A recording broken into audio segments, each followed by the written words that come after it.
Assalamualaikum warahmatullahi wabarakatuh.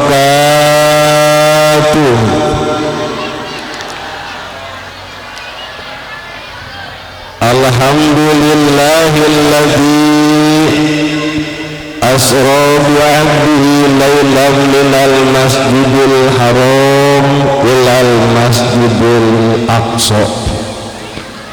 Wassalatu wassalamu ala sayyidina Muhammadin sallallahu alaihi wasallam ahli sidqi wa tuqa wa ala alihi wa sahbihi al-faidina fi alamil baqa. Allahumma sholli ala sayyidina Muhammadin wa ala alihi wa sahbihi ajma'in, amma ba'du. Qala Allah ta'ala fil Qur'anil Karim wa huwa asdaqul qailin.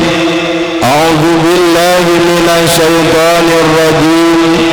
Bismillahirrahmanirrahim. Subhanalladzi asra bi'abdihi laylan minal masjidil haram ilal masjidil aqsa. Al-ayah. Wa qala an-nabiy sallallahu alaihi wasallam, innama bu'istu liutammima makarimal akhlaq. Wa qala ba'dul ulama, kullu ma kana kaza fa innahu ya'malu kaza.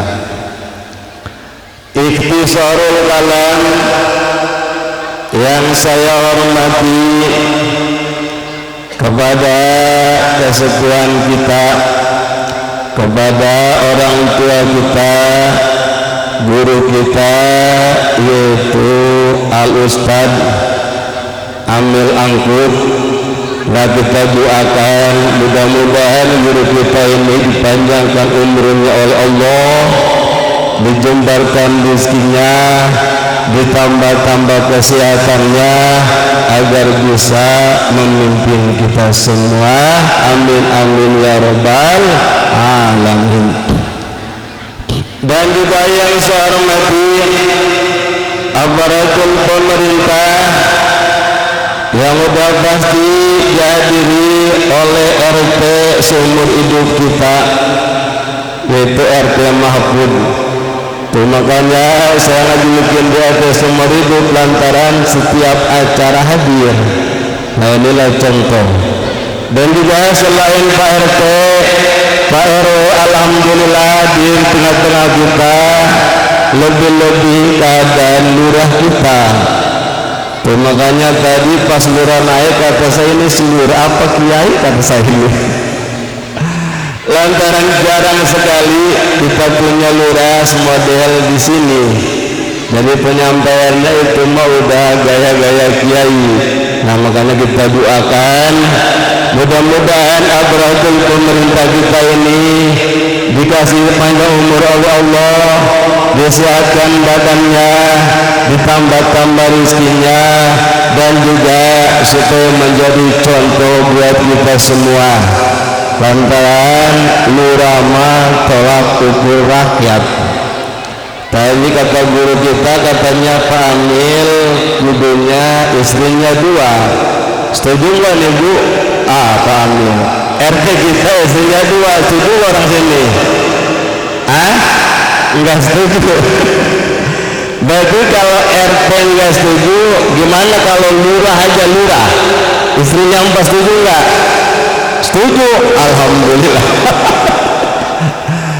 Jadi lurah makan ibarat kayak meja kan, kalau 1 ngeguling, 2 jatuh, 3 dendek, pasnya 4. Tuh, makanya kalau lurah kita isinya 4 baru tetap. Jadi kita doakan mudah-mudahan aparat pemerintah kita ini dijadikan keadaan aparat yang mengabdi kepada rakyatnya dan juga selalu peduli kepada acara keagamaan. Tak lupa juga kepada yaitu panitia, ketua panitia yaitu yang diketuai oleh Bapak Dr. Nui. Antara dia bos seringnya pakai baju putih makanya dokter.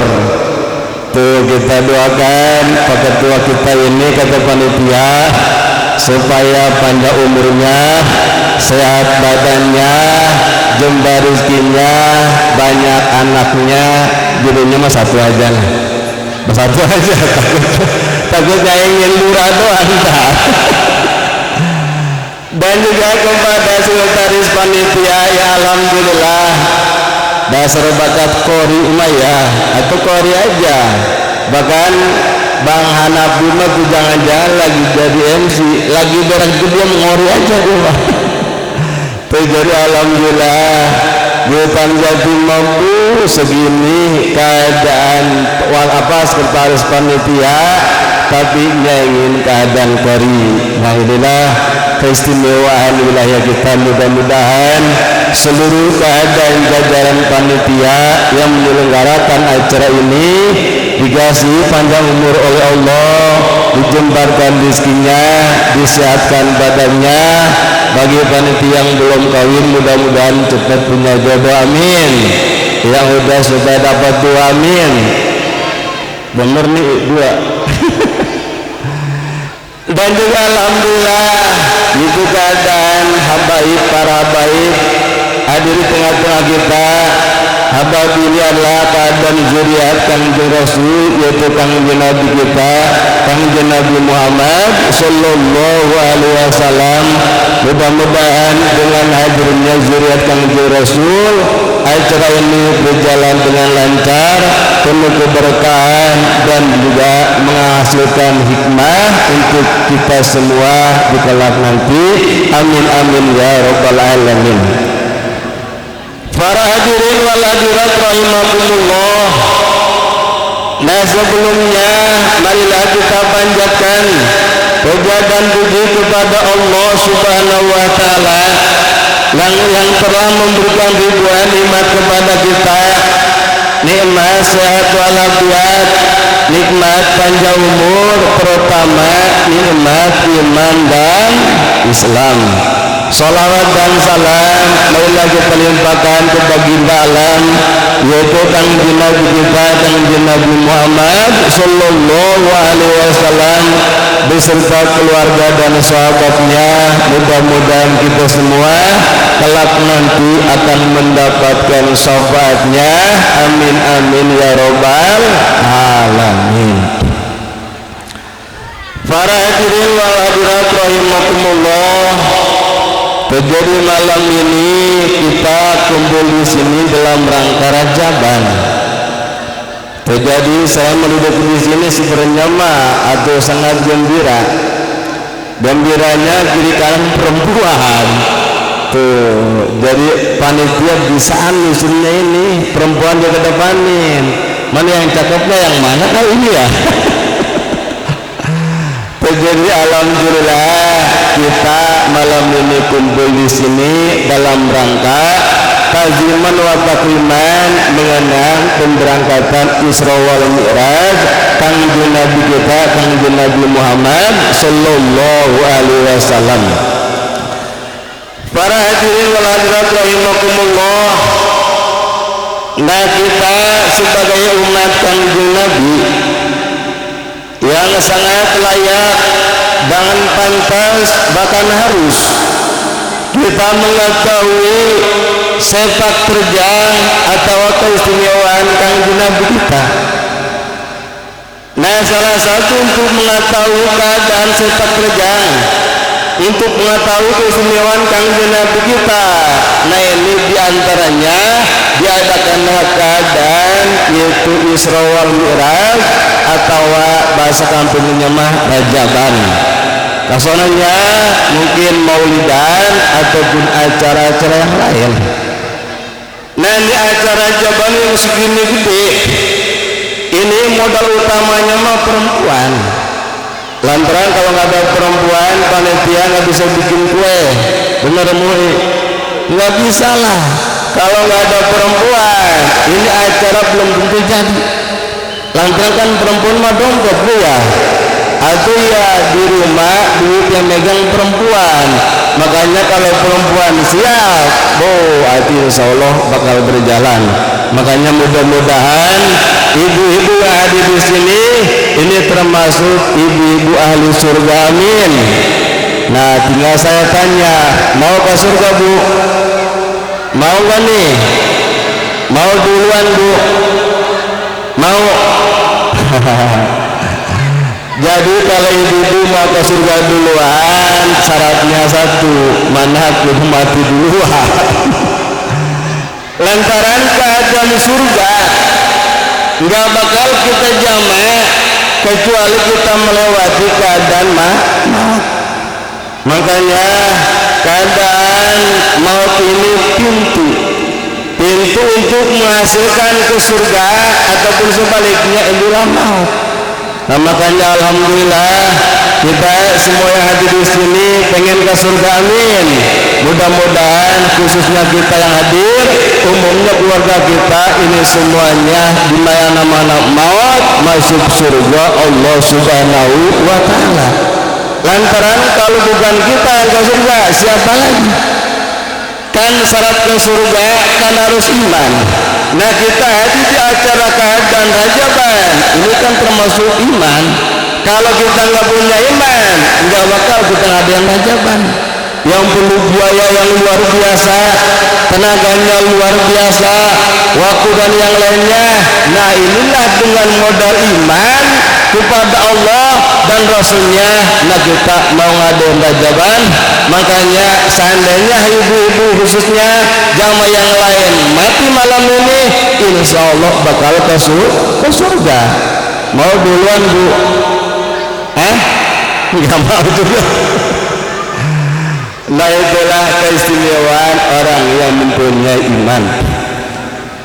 Nah dalam Al-Quran jelas, wa ma khalaqtul insa wal jinna illa liya'budun. Kata Allah, nggak bakal aku ciptakan jin dan manusia kecuali untuk ibadah kepada Allah Subhanahu wa taala. Nah kita ini dalam dunia ini ada dalam dunia bukan cuma-cuma, ini semuanya untuk ibadah.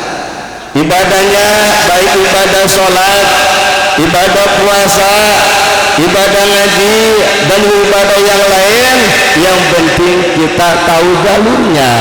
Nah termasuk ini nih hadir di acara Isra wal Mi'raj, ini bentuk keadaan ibadah kita kepada Allah Subhanahu wa taala. Lantaran dalam hadis qudsi, laulaka lama khalaqtul aflak. Kata Allah, ya Muhammad, kalau nggak ada engkau, niscaya aku nggak bakalan menciptakan jagat semesta. Nih adanya kita di alam dunia khususnya, umumnya makhluk-makhluk yang lain, ini wasilahnya adanya kanjeng Nabi kita, kanjeng Nabi Muhammad Sallallahu Alaihi Wasallam. Contoh, langit diambil daripada nur kanjeng Nabi kita, malaikat diambil daripada nur kanjeng Nabi kita, termasuk keadaan aras, surga dan yang lainnya. Nah ini diambil daripada nur kanjeng Nabi kita, kanjeng Nabi Muhammad Sallallahu Alaihi Wasallam. Makanya seluruh badan makhluk Allah yang ada di langit ini sangat merindukan kedatangannya kanjeng Nabi kita, kanjeng Nabi Muhammad Sallallahu Alaihi Wasallam. Makanya dalam satu riwayat, bumi sedikitnya untuk gigi. Kata bumi, ya wahai langit, ada apa lu bumi? Dia kata, gua mah kemewahan gua, istimewaan gua daripada lu mah. Lantaran nih di gua mah ada kampung hutan jati, ada kampung Daun, ada Tenang Merah, kampung-kampung banyak, negara-negara banyak, lautan banyak, sungai banyak. Itulah ciri gua ini istimewa. Kata langit aja, luma baru punya segitu, bumi udah unjuk gigi. Atau mewan gua bumi? Apa kemewahan lo? Nih di gua nih banyak malaikat, banyak keadaan apa? Banyak bidadari, ada surga, ada aras, ada keadaan lahir mabuk. Ini di gua kan posisinya. Luma baru segitu doang. Di kata bumi ya, aduh sama dua juga masih ada yang lain. Apa coba? Nih di gua ada keadaan Baitullah, tempat tawafnya seluruh keadaan manusia alam dunia, yang menjadikan keadaan pusar ataupun tengah-tengah permukaan bumi. Kata langit ya, aku lebih gua, no, gua punya Baitul Ma'mur yang tawafnya seluruh keadaan malaikat. Nah istimewa Baitul Ma'mur ini. Di kata bumi tetap istimewaan gua keadaan langit. Apa coba? Nih di gua mah ada sang makhluk yang istimewa, yang dulunya Abdul Makhlukat, yaitu Kanjeng Nabi kita, Kanjeng Nabi Muhammad sallallahu alaihi wasallam. Nah itu langit setelah dengar nama Kanjeng Nabi kita, apa yang nggak bisa ngejawab. Lantaran dia juga sadar bahwa gua nih segini kokoh, segini istimewa di daripada Nur Muhammad. Makanya dengan nama Muhammad itu langit nggak bisa berkutik, sedih, nangis, lantaran dia sadar bahwa dia belum kedatangan keadaan sang makhluk yang istimewa, yaitu Kanjeng Nabi kita, Kanjeng Nabi Muhammad sallallahu alaihi wasallam. Akhirnya keadaan langit menuju kepada Allah, minta kepada Allah, ya Rabbi, ada perlu langit, saya tadi coba sama bumi, terus saya kalah ya Rabbi. Oh, gimana letak kekalahannya? Nah awalnya imbang, sekali, dua kali, tiga kali imbang. Pas keempat kata bumi dibuat ada makhluk yang istimewa, yaitu keadaan akhir zaman. Nah itu saya lah aku bisa ngejawab. Terus saya minta kepada engkau ya Rabbi, tolonglah taikin keadaan Nabi akhir zaman, Abdul Makhlukat, Sayyidul Mursalin, yaitu Kanjeng Nabi kita, Kanjeng Nabi Muhammad sallallahu alaihi wasallam. Kata Allah, oh kalau itu permintaan insya Allah akan dikabulin. Tuh, inilah salah satu mahadirnya Allah mengabulkan seluruh keadaan permintaan makhluknya. Nah makanya jangan aneh, anehnya ibu-ibu orang sini kekurangan duit, minta aja bu kepada Allah. Man caranya yang saya kasih tahu nih, mana? Nah andainya ibu meminta duit kepada Allah, laki ibu kan lagi nyantai, seduhin kopi dulu, kasih goreng pisang. Nah udah gitu ngadoa, yuk ngadoa jangan di kamar sholat dekat laki ibu. Ya Allah mudah-mudahan saya dikasih duit, lantas saya pengen di emas 10 gram, insya Allah aku dikasih. Kalau lakinya punya, kalau nggak punya mah sial ini mah. Dikirain gue mau ngasih kopi buat apa, nggak tahunya imbalannya. Nah itulah tuh maha adilnya Allah. Langit ngeluh minta didatangkan keadaan akhir zaman. Kata Allah, insya Allah langit tunggu waktunya nanti akan tiba. Nah berjalanlah keadaan waktu, mungkin sebulan, mungkin setahun, mungkin sekian tahun. Nah datanglah ke waktunya. Nah itu Allah utus keadaan malaikat Jibril dan malaikat Mikail. Kata Allah, ya Jibril, ya Mikail, ada apa ya Rabbi? Kamu turun ke alam dunia, misinya apa? Nah jemput keadaan kekasihku, keadaan manusia pilihanku, yaitu keadaan Nabi akhir zaman. Oh siap. Nah akhirnya mereka juga turunlah ke permukaan bumi. Nah sedangkan Kanjeng Nabi kita suatu keadaan mereka Jibril turun. Nah, dalam kitab takdir yang sering kita dengar, bayan nama Nabi sallallahu alaihi wasallam indal baitul mufajian idza ja'a malakani Jibril wa Mikail wa ma huma malakun akharu fatahmalu wa tajau jam-jama fastalqau ala lahjaru. Nah, malaikat Jibril dan Mikail turun ke Mekah, nah didampingi oleh keadaan puluhan malaikat. Sementara kanjeng Nabi kita lagi tiduran di samping Baitullah. Inilah diantara kebiasaan kanjeng Nabi kita, di mana-mana waktu senggang enggak buang waktu untuk hadir di depan Baitullah. Inilah ciri keadaan orang-orang pilihan. Nah, makanya jangan ibu ya, takut besok lusa laki ibu diam di musola ya, itu namanya ciri laki ibu yang soleh. Pagi-pagi ke musola, malam di musola ya, hebat amat ini. Pada ditanya, bang, kenapa di musola ya? Puyeng lah gua, bini gua cerewet. Dikira saya majikir. Nah, jadi kanjeng Nabi kita kayak tadi bu, waktu-waktu yang senggang mengambililah keadaan Baitullah. Makanya jangan aneh ulama-ulama dahulu, nah selain keadaan zikir di rumah, banyak ke masjid, banyak ke musola. Nah makanya orang yang sering ke masjid, orang yang sering ke musola, inilah salah satu ciri orang tersebut menjumpai ahli surga Allah Subhanahu wa ta'ala. Lantaran tuh musola kita, masjid kita, selain keadaan tempat ibadah, nanti di akhirat ini kendaraan kita menuju alam mahsyar. Contoh nih, ini kan musola Baitur Rahman.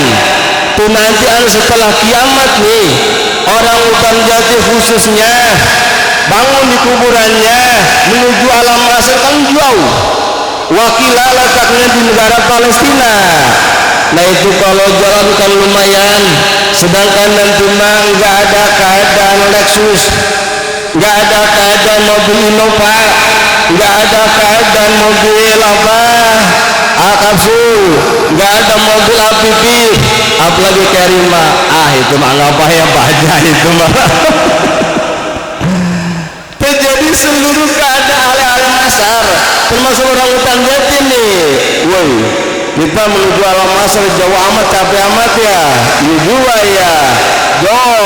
Datang keadaan musola Baitur Rahman. Katamu Abu Salah, wahai orang hutan jati, siapa ini? Ini musola gua. Oh alhamdulillah. Ayo silakan masuk, naik kapal ke dalam gua.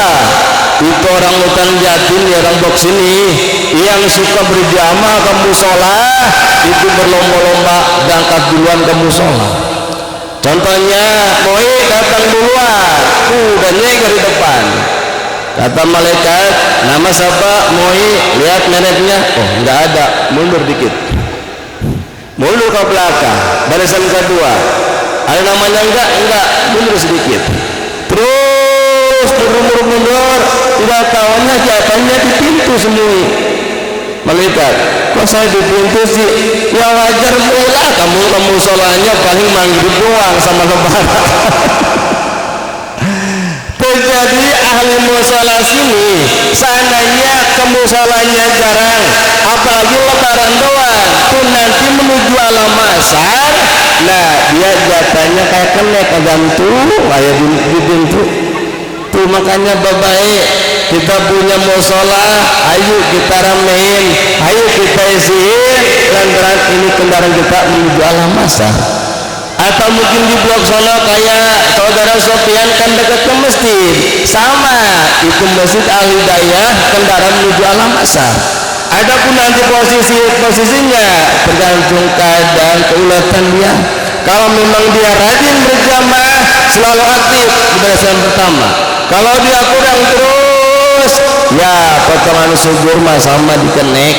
Lantaran dia ke masjidnya lebaran doang. Tuh makanya ayolah kita ramein kendaraan kita dalam rangka menuju alam mahsyar. Para jamaah rahimakumullah, nah kita kembali ke cerita awal. Terjadi setelah keadaan Kanjeng Nabi kita dihampiri oleh dua malaikat, satu malaikat Jibril, kedua malaikat Mikail. Nah malaikat Jibril salam, assalamualaikum ya Rasulullah, dijawab waalaikumsalam. Pas tengok, ih Jibril ini mana? Ya saya. Ini Mikail. Ono siapa malaikat Jibril? Itu keadaan para malaikat yang mendampingi saya. Nah setelah ditanya, setelah diuluk salamin oleh malaikat Jibril, itu Kanjeng Nabi kita gembiranya bukan main. Lantaran malaikat Jibril ini salah satu keadaan itu malaikat pilihan Allah Subhanahu wa taala. Makanya ibu-ibu nih, orang sini nih, kira-kira mau nggak kedatangan malaikat Jibril, Bu? Bu, mau nggak? Mau. Nah malaikat Jibril, nah tugasnya kan dia mah nurunin wahyu. Setelah Nabi Rasul udah habis semua yang diakhiri oleh Kanjeng Nabi kita, maka Jibril kan udah punya kerjaan. Nah kerjaan berikutnya yaitulah menghampiri keadaan seluruh umat Kanjeng Nabi kita yang mautnya lagi punya wudhu. Kayak ibu orang sini nih, nah andainya dibiasain punya wudhu, bukan lagi sholat orang, beres sholat ngambil air wudhu, lagi masak punya wudhu, lagi nyuci punya wudhu, terus maut. Nah itu bakal didatangkan oleh malaikat Jibril, didatengin dulu. Assalamualaikum ya Ibu Sarkonah contohnya, Waalaikumsalam. Siapa ini? Ganteng amat di rumah, kayak bukan kayak laki gua ini mah nih. Kata ibu yang mantap yang memati dia, ini mah gantengnya atau malaikat tuh. Kalau bukan malaikat mah, kalau bukan malaikat mah tuh maka Jibril gantengnya bukan main, kerennya bukan main, uangnya bukan main. Datang ke ibu-ibu, contohnya namanya Bu Sarkonah, Bu, ya kenal sama saya? Enggak. Lu tanya tim enggak ada orang ganteng kayak lu, rata-rata enggak tim malah jelek-jelek, pokoknya mah bukan ganteng. Oh gitu ya, tapi enggak, kalau mau mah keren ganteng kata bininya. Itu si ibu ngelihat malaikat, walaupun udah tua kayak muda lagi. Kata ibu-ibu, woi udah ya kawin gua, kawin lu udah tua begini, udah mau sekarang pengen kawin. Bu, saya ini malaikat Jibril, alhamdulillah gua kedatangan malaikat Jibril. Ada apa Jibril datang kemari? Apa kamu minta rokok tak? Enak amat, emang malaikat doain rokok. Ini Bu, ibu ini nih, nah enggak sebentar lagi bakal maut. Oh alhamdulillah. Tuh keadaan ibu-ibu, walaupun dibilangin keadaan mau mati, kalau yang bilangin ini potongan mereka Jibril keren, ganteng, wangi, nggak bakal kaget, nggak usah jauh-jauh lah. Andainya ibu-ibu nih, sama lakinya dikasih duit 2 juta, mah nih duit 2 juta pegang, dia yang 10 juta taruh di tas, yang 100 juta taruh di kolong lemari mama ya, iya bapak, terus ngapain? Nah kira-kira mama kalau saya kawin lagi boleh enggak? Kira-kira gimana Bu? Pastilah diizinin lah, lantaran aku oleh 100 juta berapa? Ini ngomong somprangnya. Tapi jangan Bu ya, janganlah, pokoknya udah orang sini mah diketuai oleh guru kita Pamil, ini semuanya orang yang bertakwa. Apa artinya takwa? Takwa sama yang tua. Terjadi malaikat Jibril ini menghampiri keadaan umat Kanjeng Nabi yang mau keadaan punya wudhu. Makanya udah kalau kita pengen gampang ketemu Jibril, udah biasain punya wudhu sekarang, kita batal wudhu lagi, insya Allah maut bakal ketemu malaikat Jibril alaihi salam. Itulah tugas malaikat Jibril setelah keadaan Nabi akhir zaman, itu keadaan pupus menghadap Allah Subhanahu wa taala. Jadi malaikat Jibril menghampiri keadaan kanjeng Nabi kita. Ditanya, ya Jibril, ya Mikail, ya ini kira-kira kemari ada urusan apa ya? Oh, saya diutus oleh Allah untuk menjemput engkau Muhammad melaksanakan perjalanan Isra wal Mi'raj. Oh, alhamdulillah. Nah, setelah dijelaskan fatamaluhu ala Zamzama, kanjeng Nabi kita dirangkul oleh dua malaikat Jibril, malaikat ya kanan malaikat Jibril, yang kiri malaikat Mikail, dirangkul didekatkan ke keadaan sumur Zam-Zam. Nah, setelah didekatkan pastal kau dibaringkanlah kanjeng Nabi kita. Nah, setelah dibaringkan pasako bisa kerinari ilas paling batni. Nah, kanjeng Nabi kita dibeli dari ini gonggorokan sampai kepada itu di bawah pusar. Nah, setelah dibeli wa khrajahu min alza wa mawasayatin, dikeluarinlah keadaan kokotor, dikeluarinlah keadaan mawasayatin, tempat-tempat setan, dibersihin semua di kalbu kanjeng Nabi kita, enggak ada secul pun keadaan petikan kotoran maksiat, termasuk keadaan tempat setan. Kan kalau kita tahu nih, kita sebagai manusia muslim khususnya, bahkan seluruh badan manusia dalam dunia, nah di dalam tubuh kita ini ada satu lapangan, mana lapangan tersebut penghuninya dua, satu keadaan malaikat, keduanya keadaan setan. Mana lapangannya? Yaitu keadaan kalbu.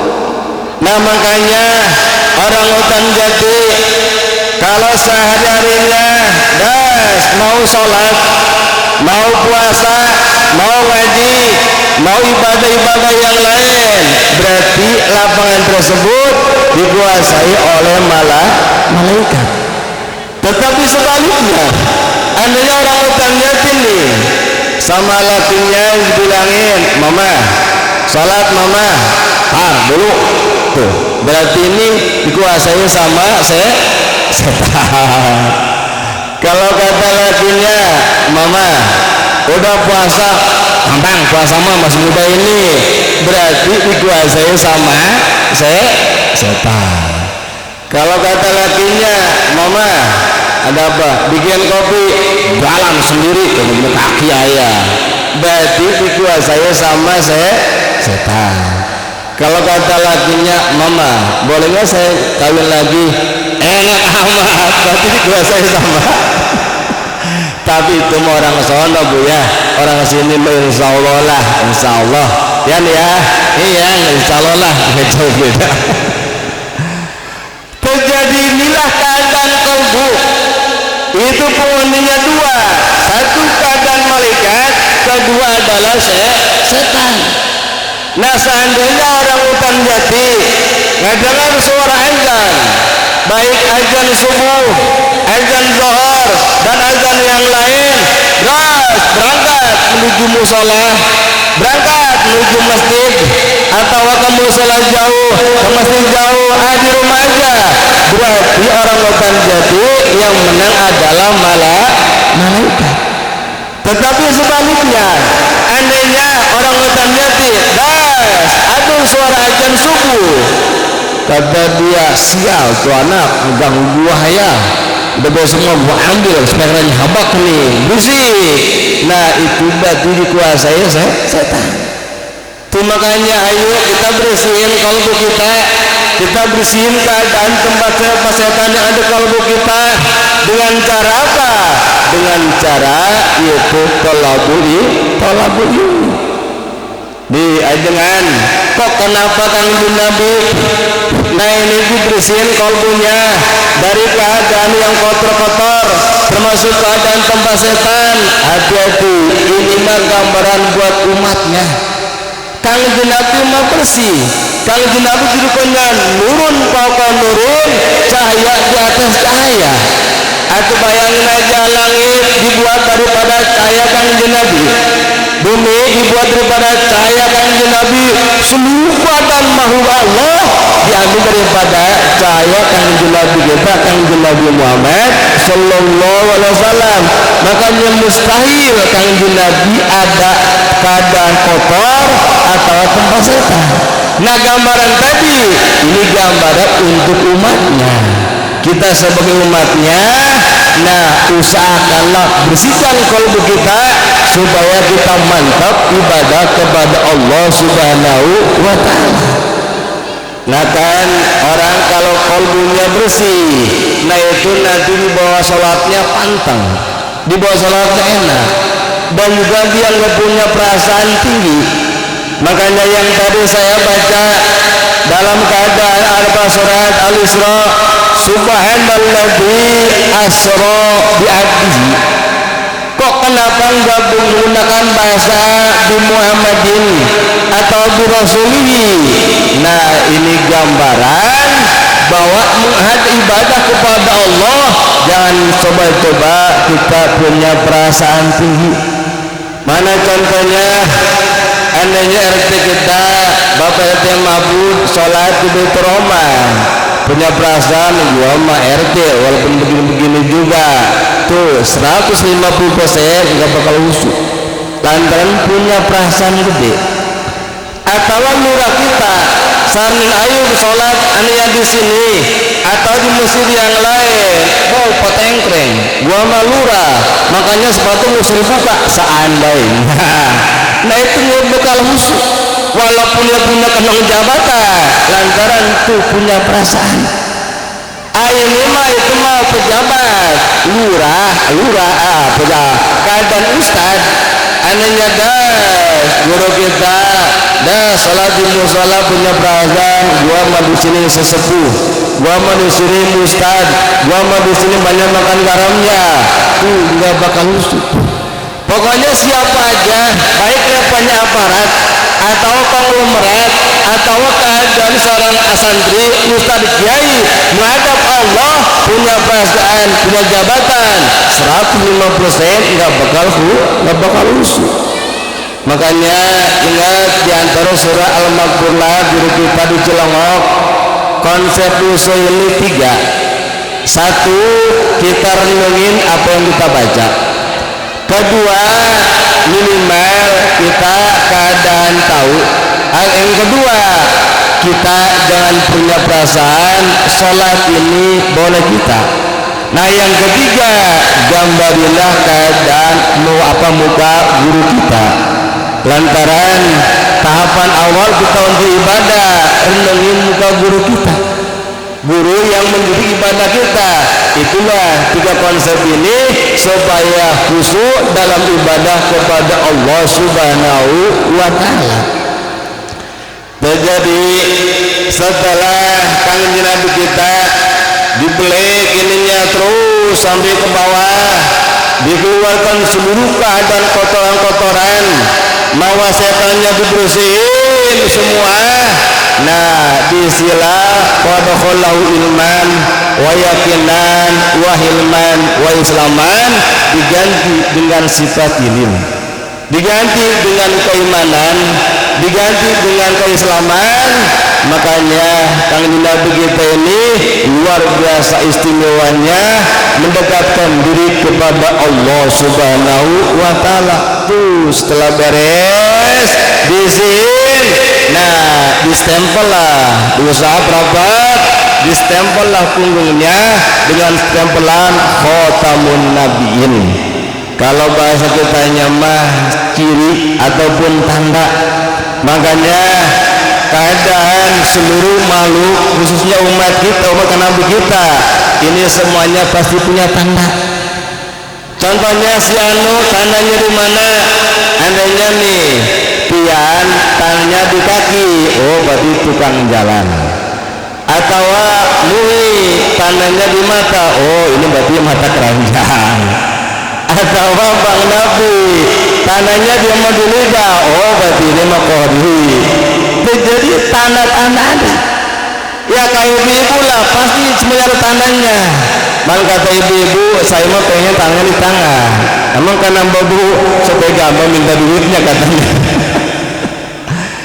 Jadi seluruh keadaan manusia ini melepas daripada tanda. Makanya timbullah kaidah ulama, al alamat la tujabu abadan. Ciri ini bisa hilang selamanya. Tanda yang kayak tadi jelas, tanda-tanda yang lain pasti ada.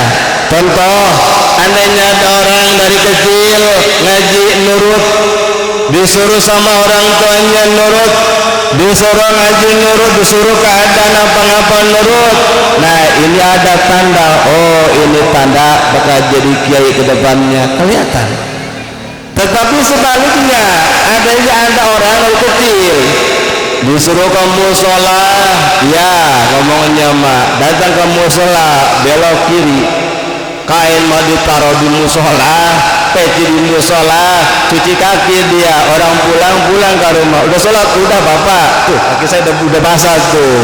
Nah ini berarti alamat nih, alamat tuh. Makanya dulu mau tuh zaman saya anak kecil pinter-pinter, lantaran dulu kan galak bapaknya, sholat, udah berburu ke musola. Nah asal lihat satu udah mulai ke sumur dia, cuci kaki, cuci muka. Nah yang lain pulang, dia pulang, ditanya udah sholat, udah tuh kaki basah bapak ya, tuh muka basah ya, iya udah.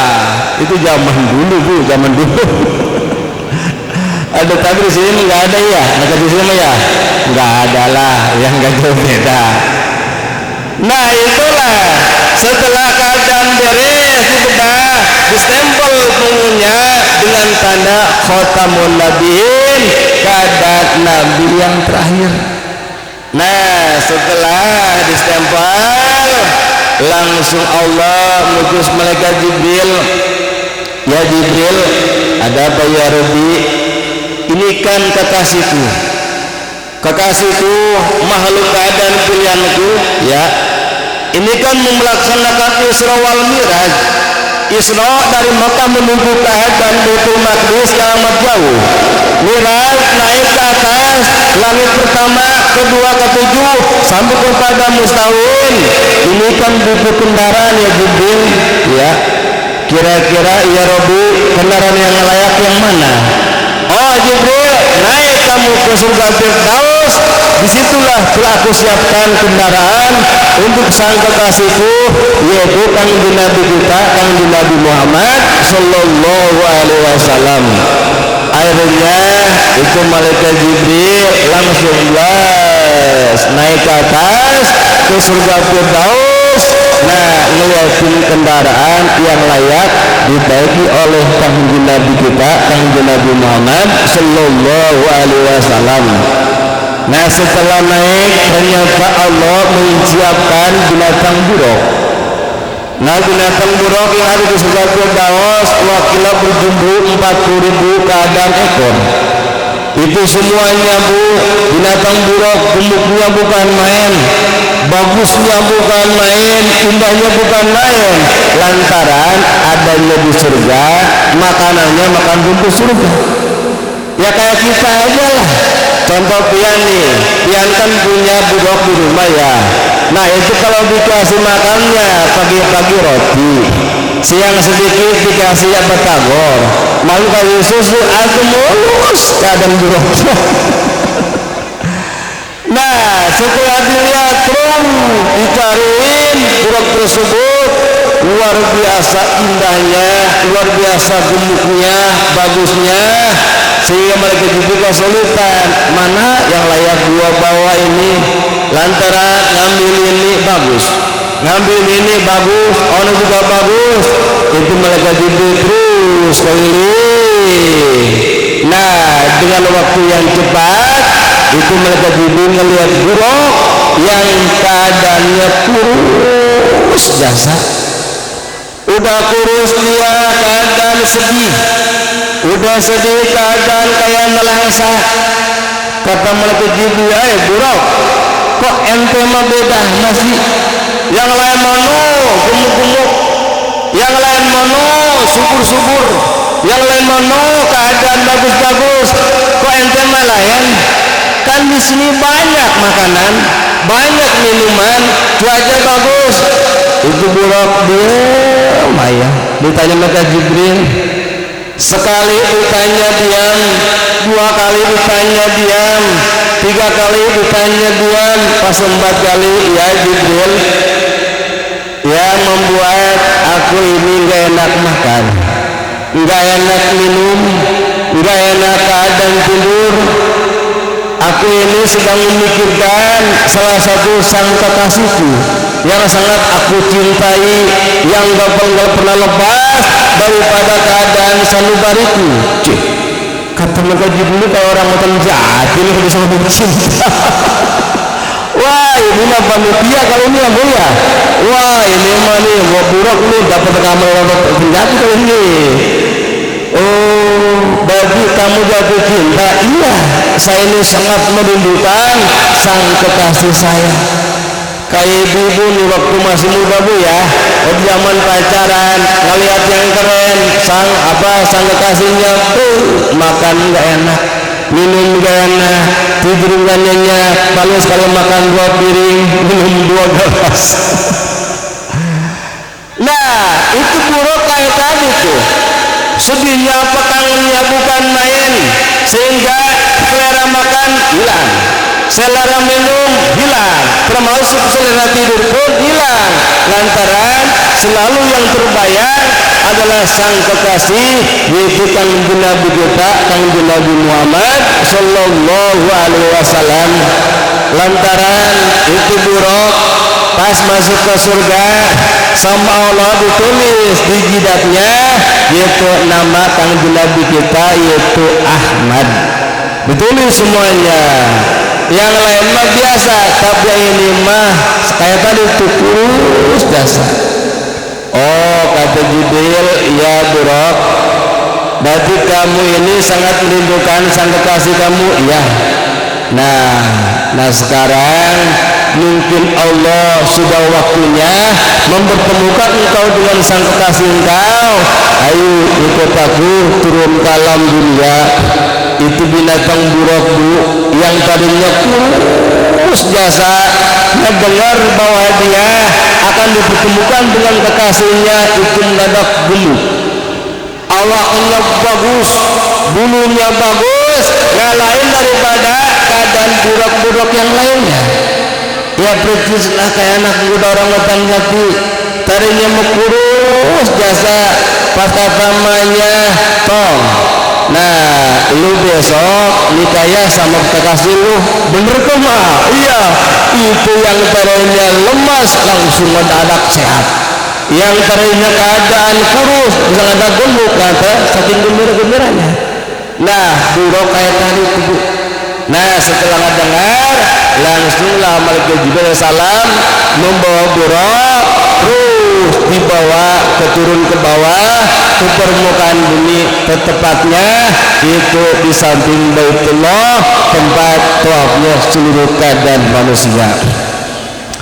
Para jamaah rahimakumullah, nah setelah keadaan buruk turun ke bumi, tempatnya di samping Baitullah, itu buruk girangnya bukan main. Merasa dia bangga, merasa dia hebat, sehingga dia lepas kontrol, gogibrik, bawah pokoknya lepas kontrol lah, salah tingkah. Kata Jibril, ya buruk ya, kamu enggak malu keadaan punya sikap kayak ginian, bangga diri, lepas kontrol? Memang kenapa Jibril? Nah kata kamu katanya pengen ketemu dengan kekasih kamu. Iya, mana orangnya Jibril? Nah inilah keadaan kekasih kamu yang kamu kangenin, yang kamu rinduin, yaitu sang kanjeng Nabi kita, kanjeng Nabi Muhammad sallallahu alaihi wasallam. Itu berat langsung depak di hadapan kanjeng Nabi kita. rasa malu, rasa nggak sopan, dia diam ya. Itulah keadaan buruk. Nah setelah siap aku, nah langsung malaikat Jibril mengajak Nabi kita, ya Muhammad, ya Jibril, sekarang mulai datanglah waktunya, yuk kita berangkat menuju keadaan perjalanan Isra dari Mekah menuju keadaan Baitul Maqdis. Nah setelah malaikat Jibril nanya, langsung aja Kang Nabi kita naiklah ke punggung buruk. Di sebelah kanan itu malaikat Jibril, di sebelah kiri yaitu malaikat Mikail. Nah malaikat yang lain cukup nunggu di tempat lantaran gak ada izin dari Allah untuk berjalan menuju keadaan Isra dan Mi'raj. Nah akhirnya mulailah buruk beri dengan tegak. Nah mulailah melangkah menuju keadaan Baitul Maqdis. Nah keadaan binatang buruk, nah setelah ditaiki oleh Kanjeng Nabi kita, nah ini punya energi lebih, punya energi tambahan, sehingga keadaan langkahnya dalam kitab Dadir, yadau hafirahu inda muntahan nazrihi. Nah binatang buruk satu langkah sejauh mana dia memandang. Anehnya binatang buruk memandang ke depan, jaraknya 5 kilo, itulah satu langkah dia. Setelah di situ melangkah ke depan terus, pokoknya sejauh dia memandang, itulah langkah-langkah buruk. Nah selain keadaan jauh, wa idza suida ala jabal, di mana-mana buruk naik ke dataran tinggi, contohnya gunung ataupun yang lain. Nah irtafa rijlahu, nah kaki belakangnya tinggi, kaki belakang tinggi, tangannya memendek. Wa idza gitu, di mana-mana turun. Nah panjanglah keadaan kaki depan alias tangan, nah yang belakang pendek. Nah ini apa tujuannya? Supaya Kanjeng Nabi kita ini di punggung buruk, supaya nyaman, supaya nikmat dalam melaksanakan perjalanan yaitu Isra wal Mi'raj menuju keadaan Allah Subhanahu wa Ta'ala. Yuk kita lanjutkan karena sholawat mengenai perjalanan Nabi kita melaksanakan Isra wal Mi'raj. Yuk kita barengan baca sholawat.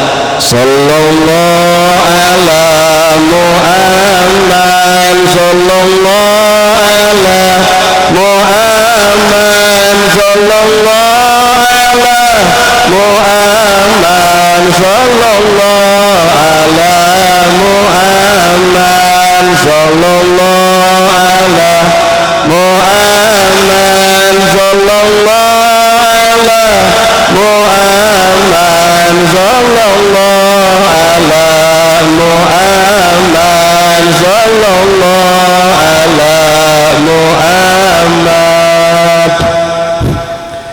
Nah Kanjeng Nabi mulailah berangkat menuju keadaan Baitul Maqdis alias melaksanakan Isra, melaksanakan keadaan Isra. Nah dalam perjalanan ini Kanjeng Nabi menemukan beraneka ragam kejadian yang aneh. Nah yang pertama, nah Kanjeng Nabi menyium keadaan aroma yang sangat indah, mana keadaan wangi semerbak yang gak ada tandingnya. Katakan Nabi, ya Jibril, ma hadhi raihah, wangi apa ini Jibril? Dijawab, ya Muhammad, hadhi raihatu Masyidah binti Fir'aun. Ya Muhammad, ini adalah wangi semerbak keadaan Siti Masyidah binti Fir'aun. Nah apa kelebihan Masyidah? Masyidah ini awalnya keadaan pembantu Fir'aun. Terjadi Fir'aun salah satu keadaan raja kafir yang mengaku menjadi Tuhan, sehingga semasa itu siapa aja yang gak mengakui dia ini Tuhan dibunuh. Makanya gak aneh semasa Fir'aun jutaan manusia yang dibunuh karena enggak mengaku bahwa Fir'aun ini sebagai Tuhan. Nah Siti Masyidah ini sebagai pembantu alias keadaan pengabdi istana. Nah, berjalan waktu, Masito ini setelah melihat pertarungan antara Firaun dengan kanjeng Nabi Musa, kan terlihat mukjizat yang amat besar. Nabi Musa punya tongkat, Firaun punya tukang sihir. Ternyata seluruh keadaan peseri Firaun kalah dengan keadaan tongkat Nabi Musa. Nah itu Masito diam-diam iman kepada kanjeng Nabi Musa dan juga iman kepada Allah Subhanahu wa Ta'ala, sehingga dia bersyahadat asyhadu an la ilaha illallah wa asyhadu anna Musa Rasulullah. Semasa itu Nabi Musa. Nah setelah itu udah dia sembunyikan keadaan keimanannya kepada Allah dan kepada kanjeng Nabi Musa. Nah di mana-mana waktu senggang ini masih ibadah kepada Allah sesuai syariat Nabi Musa. Nah setelah beres ibadah dia mengabdi kepada Firaun, di mana layaknya seorang keadaan pembantu ataupun pengabdi. Terus berjalan sehari dua hari, seminggu dua minggu, sebulan dua bulan, setahun dua tahun. Nah ringkas cerita, nah Siti Masito kan tugasnya ngurusin anak Firaun. Firaun punya anak ini nggak ada yang bagus, mana ada yang kesrek, ada yang duduk, ada yang macam-macam lah. Kok kenapa nggak ada yang bagus? Lantaran Firaun setiap menggauli istrinya Siti Asia itu sama Allah diangkat Siti Asia ke langit, digantikan dengan anjing, diserupai dengan Siti Asia. Nah makanya Firaun ini setiap menggauli Siti Asia hakikatnya mah menggauli keadaan anjing, makanya wajar anaknya nggak ada yang bagus. Nah kayak kita ini, kita ini sebagai umat yang Nabi hati-hati. Nah kita sewaktu keadaan menggauli harus rapi. Mana kerapiannya? Nah minimal kita harus bersih, harus punya wudu, harus penuh dengan adab, tujuan supaya nanti ke depan anak kita bagus, baik bagus rupanya ataupun bagus akhlaknya.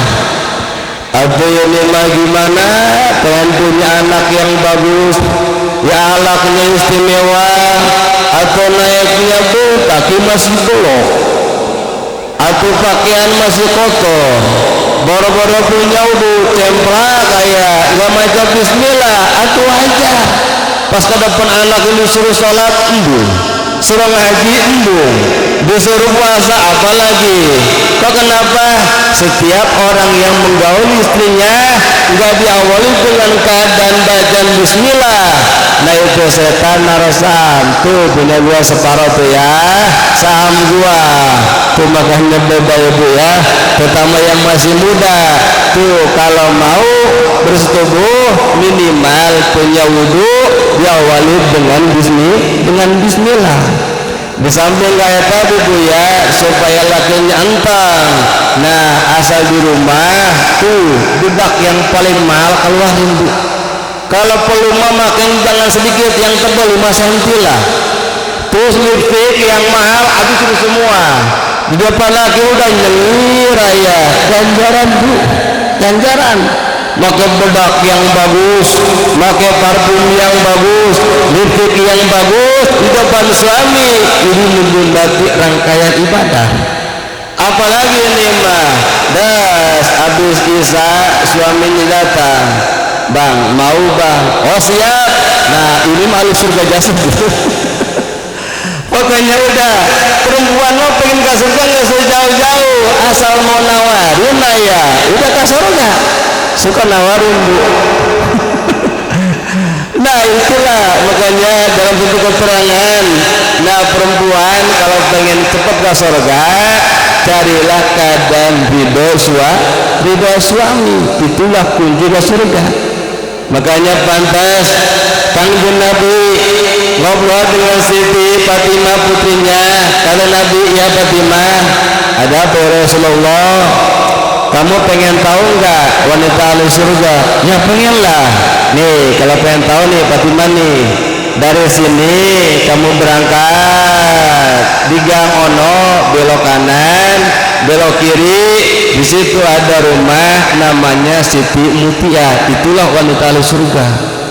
Itu Siti Fatimah. Setelah mendengar kata Kanjeng Rasul itulah ahli surga, itu pengen cepet-cepet siang antara pengen ketemu jasa. Naring ke cerita pas pagi beres ngarapin rumah, nungguin suami minta izin berangkatlah ke alamat yang tadi untuk ketemu dengan Siti Mutia. Terus berangkat. Nah datanglah ke tempat yang tadi. Nah setelah datang kata Siti Fatimah, assalamualaikum ya Mutia. Dijawab waalaikumsalam. Dibuka ordeng pintunya, des. Maaf ini siapa ya? Saya ini Fatimah, putri apa? Keadaan putri Kanjeng Rasul. Alhamdulillah, saya kedatangan putri Fatimah yang luar biasa, keadaan apa wanita istimewa.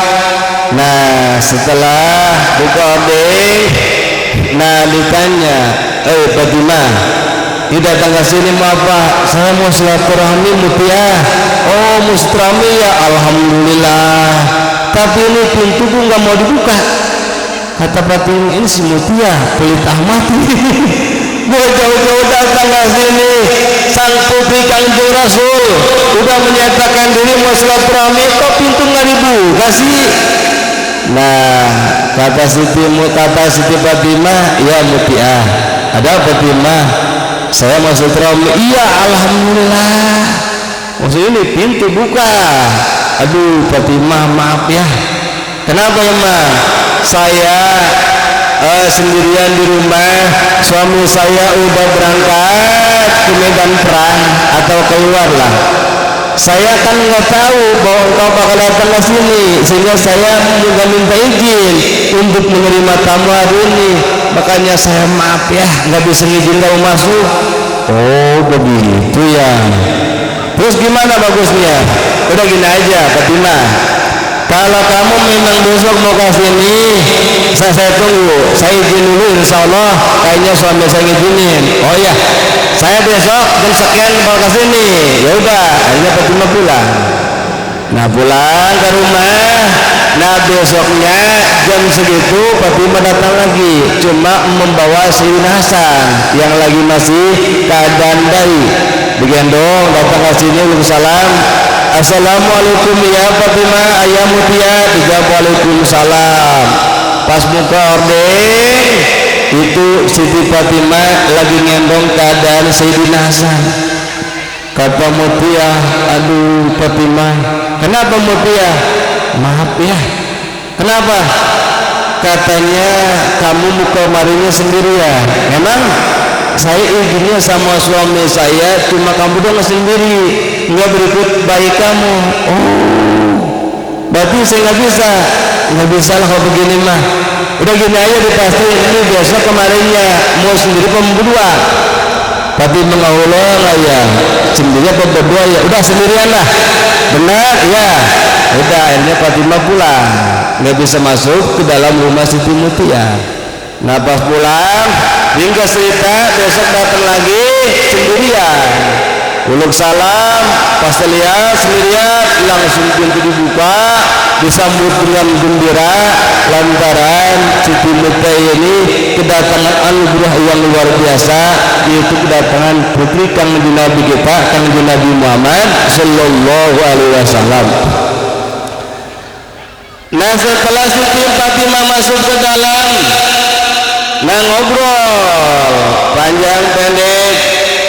Kata Siti Fatimah, ya Mutia, ya saya pengen tahu ibadah apa yang engkau kerjakan sehingga kamu ini wanita istimewa. Aduh Fatimah, saya ini wanita biasa, nggak punya ibadah yang istimewa.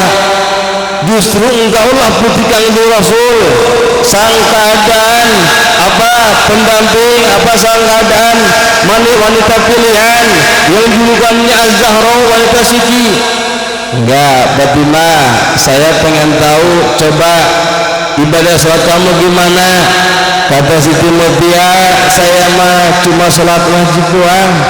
Qobliyah ba'diyah kadang-kadang kerjain, kadang-kadang enggak.